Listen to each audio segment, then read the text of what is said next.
Seja muito bem-vindo ao meu canal, eu sou a Evelyn e aqui estou em 365 dias de Bíblia, no dia 3, apresentando para os adolescentes da minha igreja e também para os meus amigos os conceitos escritos na Bíblia.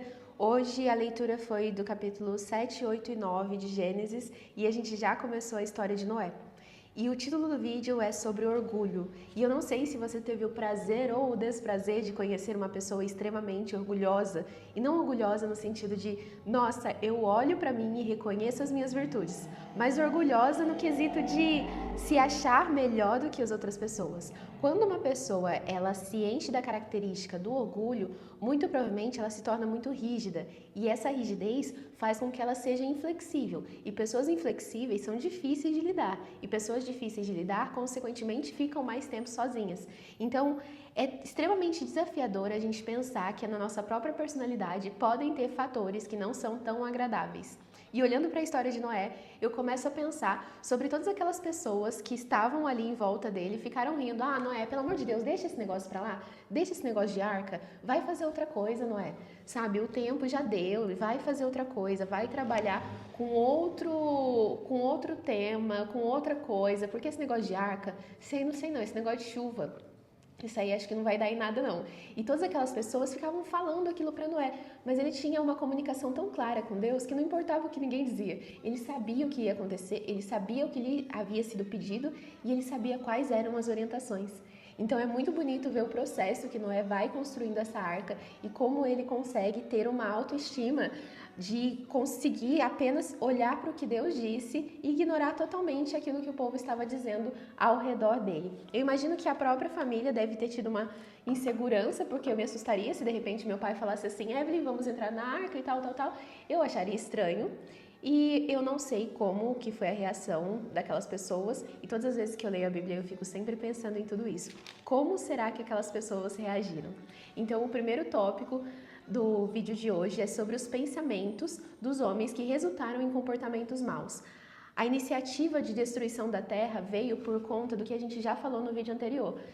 O pensamento do homem, ele resultou em comportamentos maus e esses comportamentos maus, consequentemente, criaram um ambiente mau. E o ambiente mau formaram pessoas más. Você vê que é um ciclo? Parece que é algo que acontece do nada. Ah, mas por que será que o fulano bebe? Por que será que o fulano tem problema com vício? Ou problema com agressividade? Nunca é do nada, sempre é um ciclo que resulta em alguma coisa. E o nosso dever, enquanto cristãos, enquanto conhecedores da palavra de Deus, é sempre ser portadores e ser voz para que a gente consiga quebrar ciclos, seja ciclos da nossa família, seja ciclos dos nossos amigos, assim, do pessoal que a gente convive. É essencial que a gente olhe para o que está acontecendo e tenha ciência. Esse é o meu lugar? Esse lugar tem a ver comigo? Tem a ver com quem eu sou? Tem a ver com a identidade que Deus disse que eu sou? Então, acho que Noé tinha tudo isso muito bem claro. E é engraçado pensar que um homem de 600 anos teve a coragem de pegar essa arca e pegou para fazer mesmo e foi até o final. E Deus mandou construir a arca, e não só construir, mas também entrar nela com um monte de animal. Então isso já era algo que me assustaria muito, mas foi uma ordenança que Noé falou, tá bom, então a gente vai fazer assim e tal, vamos entrar lá na arca e os animais podem vir junto comigo. E tudo isso demonstra uma obediência muito grande da parte dele, uma obediência sem saber quanto tempo ele ficaria na arca. Deus não deu essa informação para ele, Deus não deu todo o plano para ele, dizendo, olha, Noé, você vai passar 40 dias assim e tal, e depois a pombinha vai e volta. Não, Noé não sabia de nada. Ele só tinha uma instrução e ele seguiu aquela instrução. Eu lembro muito da palavra da semana passada sobre a semente. Então, nós recebemos de Deus algumas coisas, algumas capacidades. Então, é essencial que a gente utilize isso para o reino e não fique questionando Deus. Ai, Senhor, para onde vai dar isso? Quanto tempo vai levar? Como que vai ser? Não, apenas faça a sua parte. Se é para cantar, canta. Se é para pregar, prega. Se é para evangelizar, evangeliza. Seja o que foi colocado, qual competência te foi dada. É essencial que você utilize-a da melhor forma possível. Porque assim a gente vai conseguir se desenvolver, a gente vai conseguir ter uma vida feliz aqui na Terra, consequentemente uma vida próspera. E isso é o que eu penso que faz sentido quando eu olho para a vida dos heróis da fé e falo assim, nossa, alguns não tiveram prosperidade financeira, assim, mas eu não digo prosperidade quando eu comento sobre isso com vocês, não é só sobre dinheiro, é sobre realização. Senão todas as pessoas ricas seriam felizes, e não é o que acontece. A gente sabe muito bem que a realidade não é essa. Se dinheiro fosse sinônimo de felicidade, as pessoas que são multimilionárias aqui no nosso país, elas seriam todas alegres, mas a gente tem uma taxa de suicídio absurda. Então, é prosperidade no sentido de olhar para a própria vida e ver que estamos fazendo algo com sentido, algo que é congruente com o que a gente acredita, algo que é congruente com a nossa própria perspectiva de vida. Então eu olho para a vida e eu falo assim, nossa, eu estou vivendo essa vida que me foi dada da forma como eu acredito que ela deveria ser vivida. Mas quando a gente começa a agir nessa vida como, deixa a vida me levar, o sofrimento ele fica inerente. Quando a gente não faz o que precisa ser feito, quando a gente não olha para onde deveria olhar, quando a gente não foca no que precisava focar, consequentemente o sofrimento vai vir. Porque parece que é muito melhor viver em inércia, né? Viver parado, falando, tô cansado, tô com preguiça, não quero me movimentar não quero fazer isso não. Mas quando a gente se movimenta, as coisas acontecem. E quando as coisas acontecem, a gente consegue ver o caminho um pouco mais além. No próximo tópico, Noé tinha 600 anos, como eu falei para você, e eu me lembro quando eu leio isso sobre o salmista que diz no Salmos 90, Senhor, me ensina a contar os meus dias. Me ensina a contar os meus dias, porque às vezes a gente é muito desesperado para tudo e a gente quer tudo para amanhã. E foram 600 anos de vida até que Noé finalizasse aquela obra que ele estava fazendo, até que Noé vivesse na prática aquilo que o Senhor tinha contado para ele. Então, às vezes a gente pensa assim, nossa, Senhor, eu preciso disso agora, porque se for depois não vai dar certo, tem que ser agora, eu preciso, eu tenho essa necessidade e ela precisa ser suprida nesse momento. E o Noé viveu 600 anos, gente. Tudo bem que talvez, muito provavelmente, a gente não vai viver 600 anos, mas a nossa vida, ela não é tão curta quanto a gente imagina. Então, a gente pode pedir para Deus nos ajudar a esperar com paciência nele, a ter essa sabedoria de lidar com tudo. E é dessa forma que o salmista traz no Salmos 90. Me ensina, Senhor, a viver com ciência, me ensina a viver sabendo, consciente de dia após dia, não viver um dia atropelado atrás do outro. Vivendo hoje, esperando chegar amanhã para que a gente possa resolver mais um pouco de problema e chegar no outro dia para que a gente resolva mais outro tanto e depois no outro dia e no próximo dia e assim subsequentemente. Então é muito interessante pensar que a gente não pode viver uma vida atropelada, querendo resolver todas as coisas, porque basta o mal de cada dia. Um dia de cada vez, a gente vai resolvendo tudo, a gente precisa ter sonhos, a gente precisa ter planos, a gente precisa ter clareza para onde estamos caminhando, mas viver em ansiedade para que cada dia se acabe, para que comece o próximo e a gente possa resolver a próxima demanda, não é uma vida que faz sentido. Uma vida que faz sentido é uma vida com ciência. E essa ciência se vem através da busca pela sabedoria. E a sabedoria, não digo só você fazer uma faculdade, mas eu digo você sentar e ler o livro que o Criador dos céus e da terra fez pra gente. E é muito inacreditável quando eu vejo cristãos que não se dispõem a ter tempo de leitura bíblica. Porque se a gente acredita que existe um Deus que criou tudo isso aqui e que Ele escreveu isso aqui pra gente e que a palavra dele é viva e ela vai falar com a gente e a gente não oferece tempo para isso, não dedica tempo para ler e entender, é como se a gente negligenciasse tudo. É como se a nossa fé, eu acredito em Deus, sabe? Mas por palavras. Mas isso se faz por relacionamento. A gente precisa ter relacionamento com Deus e é esse relacionamento que faz com que a gente tenha mais sabedoria, que a gente cresça e que a gente se desenvolva aqui nessa terra e nesse tempo que estamos vivendo. Eu tenho algumas visões de mundo que me fazem acreditar que é essencial a gente cuidar da nossa espiritualidade e ter disciplina espiritual. Afinal, não são todos os dias que eu tenho vontade de ler a Bíblia, não são todos os dias que eu quero orar, não são todos os dias que eu estou com um pique, meu Deus do céu, eu quero passar 10 horas orando.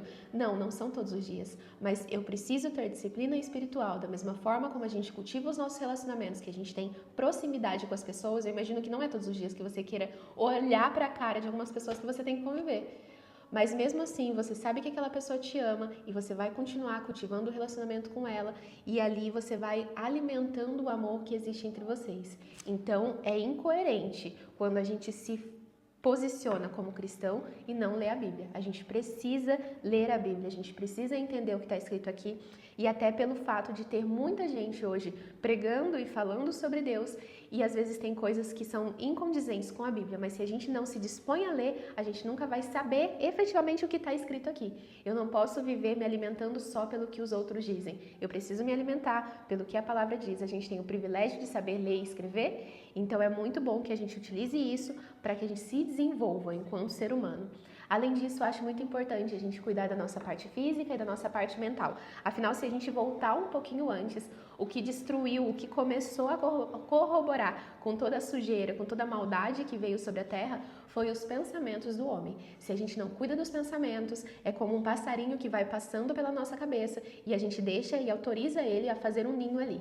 E esse ninho vai criando espaço, vai tomando espaço e assim por diante a gente vai se corrompendo e fazendo coisas que são danosas pra gente. É muito claro na minha mente quando eu penso em obediência e temor como um fato de proteção para mim mesma. Proteger-me de mim, é isso que eu preciso aprender a me proteger de mim mesma, porque eu sou a pessoa que mais posso me ferir, a pessoa que mais posso me atacar, com base nas expectativas que eu coloco nas outras pessoas, nas aberturas que eu ofereço para amizades, para relacionamentos que eu não deveria oferecer, tudo isso corrobora para que a gente viva uma vida em sofrimento. E para a gente aprender a ter sabedoria e discernimento sobre as coisas, é somente através da palavra de Deus. Então, leia a Bíblia. No próximo tópico, Noé seguiu onde foi colocado e Deus se atentou para ele, não foi imediatamente. No capítulo 8 diz: Então Deus se atentou para Noé e todos os animais selvagens e domésticos que estavam com ele na embarcação. Deus se atentou. Noé não ficou lá falando assim: Senhor, fala comigo, Senhor, Senhor, Senhor, Senhor.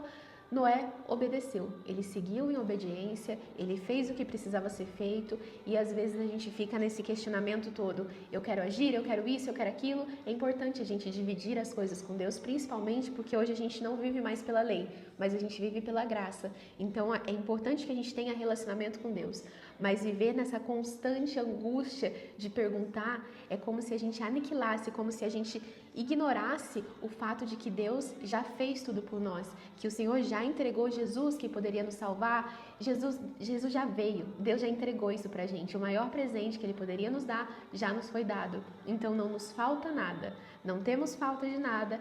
E o que a gente pensa que falta, a gente pode falar com Deus sobre isso, a gente pode levar os nossos anseios, mas não em questionamento, sabe? Ai Deus, por quê? Por que isso? Por que aquilo? Eu me lembro muito de Jó. E quando Deus fala para Jó, Jó, onde você estava quando eu criei tudo isso? Onde você estava quando eu fiz o firmamento? Onde você estava, Jó? A gente não estava aqui. E se a gente quiser viver uma vida entendendo um pouco mais sobre o que acontece, sobre nós mesmos, é essencial que a gente tenha relacionamento com esse Criador. Além disso, no próximo tópico que eu separei para vocês, diz que Noé, ele testou, ele pegou a pomba e falou assim, pombinha, vai lá fora, vê como vai lá. Ele não falou, né, claro, mas ele soltou a pomba e a pomba foi e voltou porque não tinha lugar onde ela podia pousar. Noé utilizou da inteligência dele para que ele pudesse pensar no próximo passo que seria dado. Ele não saiu agindo por impulso, abrindo a porta da arca que nem um maluco e falando, vamos gente, sai o elefante, saiam tudo. Afinal, não tinha lugar seco para que ele pudesse ainda pousar e fazer tudo o que ele podia fazer seguindo uma vida normal. Mas ele teve estratégia de pensar, eu vou soltar a pomba. Ele teve estratégia de esperar até o momento que no capítulo 8, versículo 15 diz, então Deus disse a Noé, saia da embarcação, você, sua mulher, seus filhos, sua nora, deixe os animais saírem. E assim Noé foi, mais uma vez, um exemplo de obediência dentro desses 3 capítulos. Além disso, Noé, quando ele saiu, a primeira coisa que ele fez foi fazer um sacrifício para Deus. Foi ofertar o melhor que ele podia. Ele olhou ali, viu que alguns animais podiam ser úteis para aquilo, podiam ser agradáveis aos olhos de Deus, e ele não pensou 2 vezes, pegou aqueles animais e fez um sacrifício. Porém, Noé embebedou-se. É muito engraçado como na Bíblia o vinho que traz essa embriaguez, ele está sempre ligado com alguma tragédia, alguma coisa muito doida que acontece. Então, é sempre orientado para que a gente não se misture com isso, para que a gente não tenha contato, além dos vícios que a gente tem ciência que existe hoje, os males eles podem ser proeminentes, então, dentro das próprias famílias, influência de amigos, então isso nunca é algo que é bem visto dentro do nosso meio. Se a gente pode todas as coisas, algumas a gente tem sabedoria o suficiente para entender que não convém. E entendendo que não convém, a gente precisa ter maturidade de saber eu vou agir dessa forma ou não. Além disso, Deus fez uma aliança com a gente depois que Noé saiu, fez o sacrifício. Deus falou que não destruiria mais a terra e não destruiria dessa forma com água, não acabaria mais com a gente, apesar da maldade que existe dentro do ser humano, apesar dessa maldade que é inerente à nossa mente. Ela só existe, ela só habita aqui dentro da nossa cabeça. E no penúltimo tópico, diz que o Criador olhou pra gente e nos deu autoridade sobre tudo, porque lá no começo existia um plano inicial perfeito. E aqui quando Noé, ele tem a chance de voltar e repovoar e recomeçar a terra e dar um reset, o Senhor reforça tudo aquilo. Vocês têm domínio sobre as aves, vocês têm domínio sobre tudo. Vocês podem comer dessa terra, vocês podem se alegrar nessa terra porque ela foi feita para vocês. Então, é muito legal pensar que a gente pode viver e a gente tem o privilégio de desfrutar disso aqui da melhor forma possível. E em último tópico, a gente tem a brincadeira que Cã fez com o pai Noé. O pai se embriagou e quando ele viu que o pai estava bêbado, ele pegou e foi chamar os irmãos. Mas não no sentido de, vamos lá proteger o nosso pai, mas no sentido de tirar um sarro, fazer alguma brincadeirinha. Se a gente não age como pessoas que têm consciência das nossas atitudes e sai brincando com tudo, sai falando o que vem na cabeça, sai sem filtro, é meu jeito, eu sou sincero. Não, você não é sincero, você é uma pessoa mal educada, que não tem filtro, não tem regulação emocional suficiente e age com impulsividade. Uma pessoa sincera oferece a opinião dela quando lhe é pedido e também consegue expressar-se de maneira a não machucar as outras pessoas. Então, rir, dar risada de algumas coisas, fazer certos tipos de brincadeiras não é adequado para um mundo que precisa de pessoas que se posicionem da maneira correta. Então eu indico para vocês que tenham muito cuidado, sabe? Com o que vocês vão brincar, a gente nunca sabe como que isso vai chegar, como que essa comunicação vai chegar no ouvido da outra pessoa. Então, o resultado disso foi que Cã e sua descendência foi amaldiçoada e que eles teriam que servir os seus irmãos.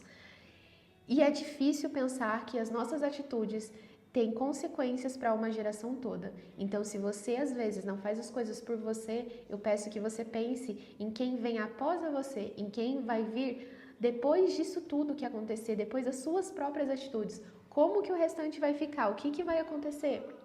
Se eu tiver uma atitude de brincadeira agora, de falar algo que eu não devo, de falar sem pensar, isso vai significar que consequências vão existir.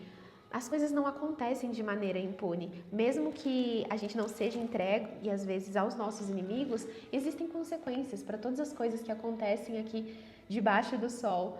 Então, é importante a gente se posicionar da maneira correta, é importante a gente ter clareza sobre a vida que a gente quer viver e disposição para vivê-la da melhor maneira possível. Eu desejo que esse vídeo tenha ficado claro e que você tenha gostado e aprendido que o orgulho não é algo que faz bem. O orgulho faz a gente perder o privilégio de, às vezes, viver maravilhas, como aquele povo que ficou lá tirando sarro do Noé e não entrou naquela arca. Não quis nem cogitar, pensar, nossa, será que existe algo no meu comportamento que eu preciso mudar, que eu preciso aprimorar? Não. Eu estou certa, tudo que eu faço está certo, eu não preciso melhorar nada, e assim eu vou viver, eu nasci assim, vou viver assim e vou morrer assim. Como se esse fosse o plano, como se a gente nascesse com perfeição. A gente não nasce com perfeição, a gente já nasce errando e a gente está aqui para melhorar, a gente está aqui para aprender, para se cuidar e para buscar evoluir. E essa evolução, ela exige busca, e busca principalmente de sabedoria, e sabedoria que a gente vai encontrar na leitura da Bíblia. Por isso que reforço aqui, se você quiser ler a Bíblia em um ano junto comigo, é só me mandar uma mensagem que eu vou ficar muito feliz em compartilhar isso com você. Um beijo e até amanhã!